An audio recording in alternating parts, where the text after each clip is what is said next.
I'm just going to say this. Any media person that I see in person for the rest of my life who try to tell me LeBron James is good as Michael Jordan, I'm just going to slap the hell out of him right on the spot.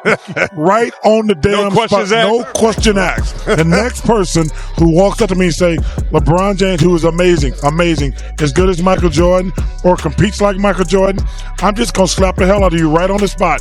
And I'm going to take my chances with the judicial. LeBron James has built a resume that few players in NBA history can match. His career totals, incredible longevity, all-time scoring record, and ability to remain elite for so many seasons are achievements that speak for themselves.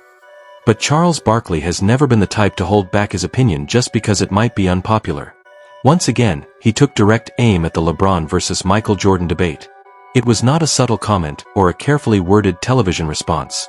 It was the same straightforward style that has always made Barkley one of basketball's most outspoken analysts. While many people avoid taking a firm stance on LeBron's legacy, Barkley continues to say what he believes without hesitation. In his view, LeBron is unquestionably one of the greatest players the game has ever seen. However, he still believes the gap between LeBron and Michael Jordan is much larger than many fans are willing to admit.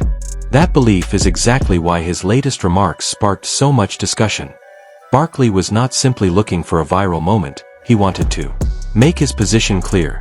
He believes a long career, no matter how historic, does not automatically outweigh everything Jordan accomplished during his peak. For Barkley, the conversation always comes back to Jordan's unmatched dominance. He points to 6 NBA Finals appearances, 6 championships, 6 Finals MVP awards, and the overwhelming presence Jordan carried every time he stepped onto the court. Barkley has never argued that LeBron is anything less than an all-time great. His point is simply that being an all-time great is different from reaching the level of dominance that, in his opinion, Michael Jordan established throughout his career. Breeze away from passing Kyle Korver. Ooh, Kyle Korver can shoot that thing. Number 7 all-time. And he's second in 30-point games now with 559. MJ's got 562. See, now, Ernie. What? That's an amazing stat to talk about. Everybody, I don't get. That idea sits at the heart of Barkley's argument about greatness. In his opinion, the biggest advantage LeBron has in the GOAT debate is the incredible length of his career. Staying elite for more than 2 decades is an achievement that deserves enormous respect. However, Barkley believes longevity should not be used to diminish what Michael Jordan accomplished at his absolute best. Jordan did not need over 20 seasons to prove his greatness.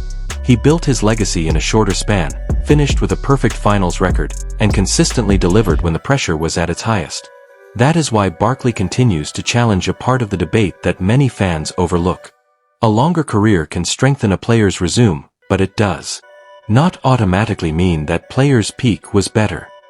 The conversation then shifted to LeBron's eventual retirement.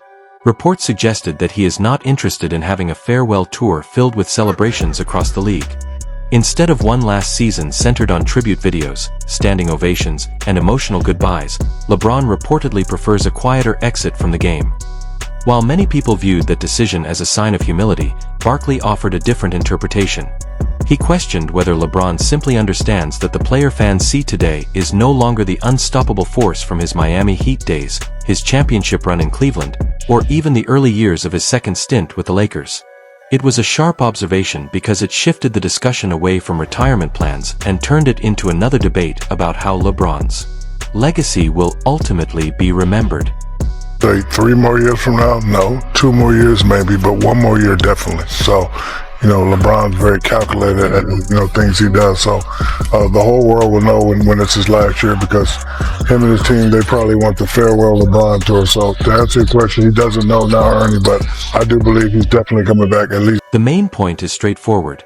A farewell tour is easy to celebrate when a player is still capable of taking over games and owning the spotlight. However, as age catches up and younger stars begin challenging that dominance every night, the experience can become far more complicated. In that situation, every arena would be honoring a legendary career while fans also witnessed the reality of where the player stands today.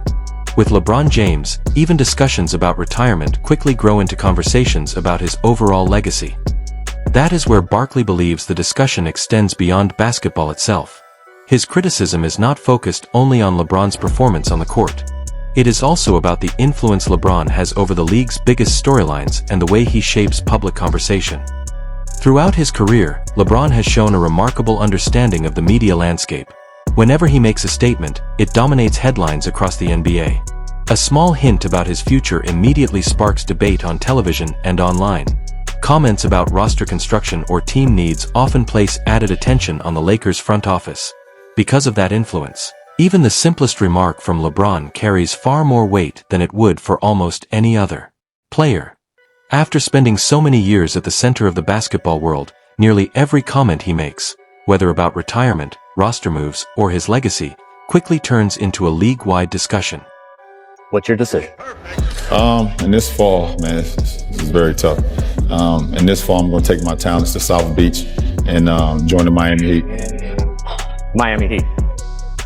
That was the conclusion you woke up with this morning. That was the conclusion I woke up with this morning. Why?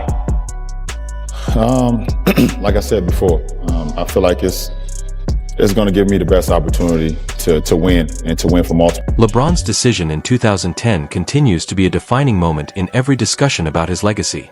When he announced that he was taking his talents to South Beach, it was far more than a simple team change. It reshaped the way superstar players approached free agency, expanded the influence athletes had over their careers, and changed how franchises began building championship contenders. Some people view that move as a turning point for player empowerment, but Barkley has never shared that perspective. Coming from a different generation, Barkley believes the league once had a different mindset. In his era, the greatest players wanted to defeat their biggest rivals instead of teaming up with them. That is why he often points to legends like Michael Jordan and Kobe Bryant. To Barkley, the old standard was about climbing the toughest mountain yourself, not looking for an easier path around it. His opinion has remained remarkably consistent over the years. Even when LeBron was widely considered the best player in basketball, Barkley was willing to criticize him publicly. One example came in 2017, when LeBron spoke openly about Cleveland needing more talent and additional playmakers. Barkley disagreed with those comments, arguing that the Cavaliers had already invested heavily in building a championship roster around LeBron's title window. From Barkley's point of view, those public remarks did not reflect strong leadership. Instead, he believed they placed unnecessary pressure on the organization while allowing the team's struggles to appear as someone else's responsibility. That difference in philosophy continues to shape Barkley's view of LeBron and remains a major reason why the debate over his legacy never truly fades. Problem with what LeBron said. I have no problem. Everything's not true, but most of that is true. I've did some stupid things in my life. That being said, I've been doing this job for 15, 16 years. I have never said anything personal about a guy, and I'm never going to, ever. All my criticism on any player or comments on any team is strictly about basketball. That exchange highlighted the fundamental difference between Barkley and LeBron. Barkley focused his criticism on LeBron's comments about basketball, leadership, and accountability. LeBron responded by referencing aspects of Barkley's personal history instead of keeping the discussion on the court. To many fans, that reaction suggested Barkley's remarks had struck a sensitive point. Later, Barkley clarified that his criticism was never personal. He insisted his comments were always about basketball decisions, leadership, and the responsibilities that come with being the face of a franchise.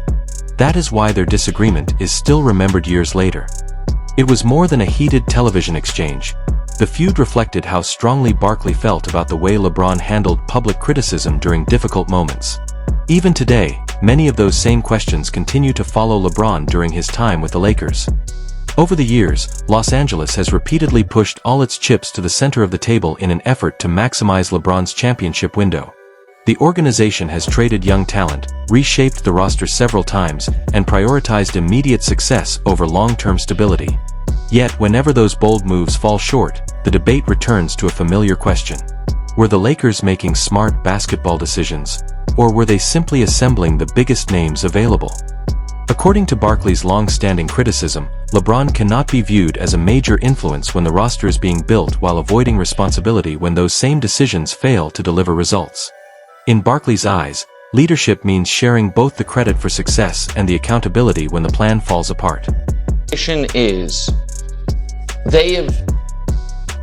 I think that they have not treated it like we have a real shot of winning the championship. They've treated it like we have a shot at winning a championship. So they've been half measures. We'll make small moves around the edges. We want to keep our... Keeping future flexibility alone is not enough to build a contender. Many critics point to the Russell Westbrook trade as the clearest example. The Lakers sacrificed valuable role players and roster balance to acquire another superstar, but the fit never truly came together on the court. When the experiment failed, it became evidence for those who believe that constantly building around LeBron's championship timeline can leave a franchise with limited options moving forward. Barkley has always evaluated those situations from a basketball perspective rather than by the size of a player's reputation. For him, a famous name means very little if the pieces do not complement each other on the floor. He believes too many teams led by LeBron have followed the same pattern, going all in for immediate success, sacrificing long-term flexibility, and eventually finding themselves with a thin roster that still needs additional help. That is also why Barkley's comparisons between LeBron and Michael Jordan continue to resonate with so many fans. His argument goes beyond counting championships. It centers on mindset, leadership, and how each superstar responded when faced with adversity. Jordan endured years of playoff disappointment against the Detroit Pistons before finally reaching the top. Kobe Bryant also experienced difficult seasons before the Lakers rebuilt into another championship contender. Barkley respects those struggles because he believes overcoming hardship reveals a player's competitive character.